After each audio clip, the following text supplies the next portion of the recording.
Begin the mission. I hate being handed participation trophies. I hate winning because my opponent had a handicap. Not just in video games, but also in real sports. So, it goes without saying that I don't like cheating when competing against someone. I want to know I was good enough to win fair and square. Otherwise, that win means nothing. And the only thing I hate more than any of that is when my team wins and it's discovered that one of my teammates cheated. Even if that teammate who cheated didn't do much to contribute to the win, it still takes away from the actual win. And I would be in favor of forfeiting the game or match. I'm sure some cheating still takes place when playing online via consoles. But I myself haven't seen much, if any, of that since the Xbox 360 era. Unfortunately, the same cannot be said about playing on PC. In fact, cheating is the main reason why I largely avoid competitive online games on PC. I don't even want to touch GTA Online because of this. Now, about a year or two ago, I was made aware of some cheating that happened on this game, GBL2. At the time, I had an RTX 3060 laptop, which could play it, but couldn't properly play it without some stuttering while I had OBS on. So I stayed away from the Steam version. Not to mention, I had already sunk in so much time on the PlayStation version, where I already had all my favorite mobile suits. And I wasn't about to grind it out on the same game that was just on another platform. It wasn't until last month when I upgraded to an RTX 5060 gaming PC that I decided to give the Steam version another try. I tested out other games and emulators to see how it would run. And finally, I figured I would see if it can play the game while having other programs like OBS on at the same time. By this time, I figured that most of the cheaters in the game had been dealt with. My first few matches went fine. There was some blurry movement in the beginning of the matches, which I had to dig into the settings to figure out. Aside from that, it worked well enough. Since I never played the game, I had a D- rating. And so, rated matches were, I'm not gonna lie here, a real walk in the park. I even had one match where I didn't have a scratch on me for most of the time until the final 30 seconds. But then came this one match. Already, you might see something that appears a little suspicious. I was only at a D rating, and I was already getting matched up against some C-rated players. I figured that was because the player base is a lot smaller on Steam compared to PlayStation. But that's not what's weird here. Did you spot it already? Here. There's an A-rated player right here. This made me raise an eyebrow.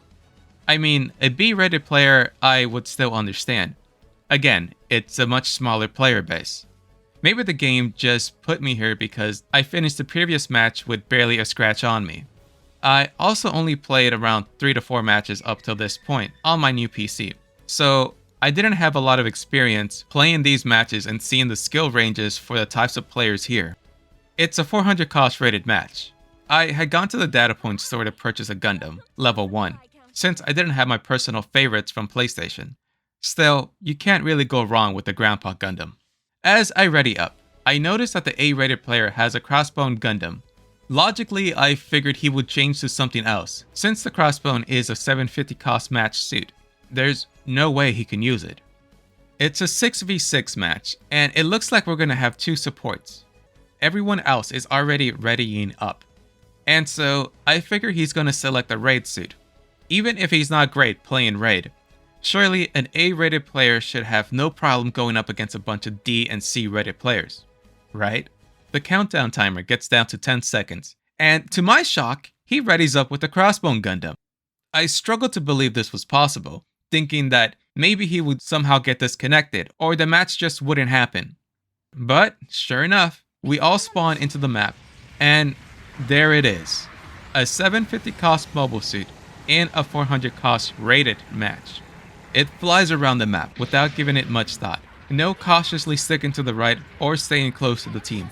Like a careless raid, it flies off on its own and quickly starts racking up kills. By my count, it looks like he racks up some 4 kills in about 3 minutes, and then somehow manages to die. If he were playing against a bunch of other A-rated cost players, he would probably be below average in terms of skill level. Every time I spotted him on the map, I was immediately disgusted. So much so that I debated if I should just throw away the match and not try. When he respawned back into the map, he was even worse. Toxic not just to the enemy, but to everyone. As if getting another 4 kills wasn't enough for him, he then comes by and messes up my own melee attack on an enemy I knocked down myself.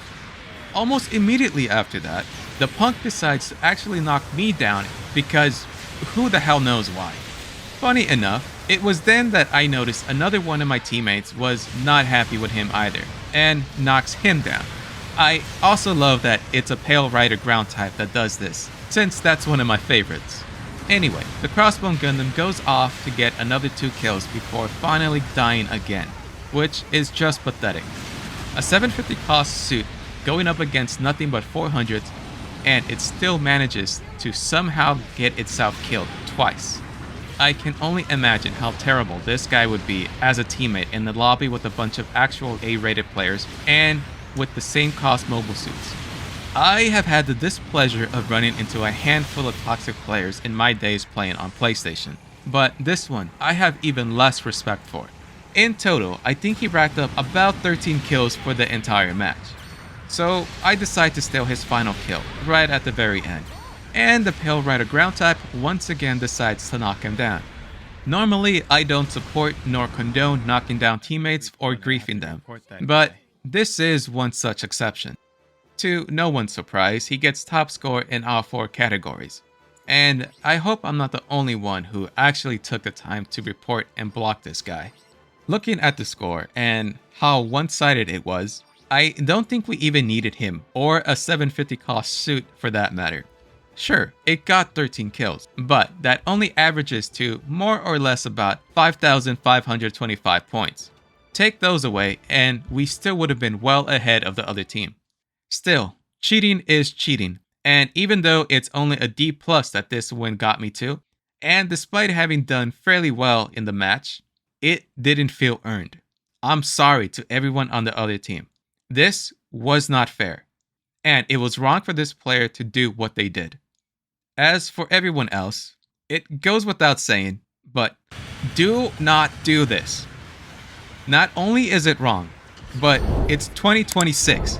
It's a lot easier for casual gamers to record their online matches and, upload it online for others to see who cheated. Not just for this game, but for any online game. Cheating is also a big reason why potential new players stay away from certain games. It's just as bad as gatekeeping. You know what? I really don't have anything nice to say here, so that's all I got. Take care and see you later.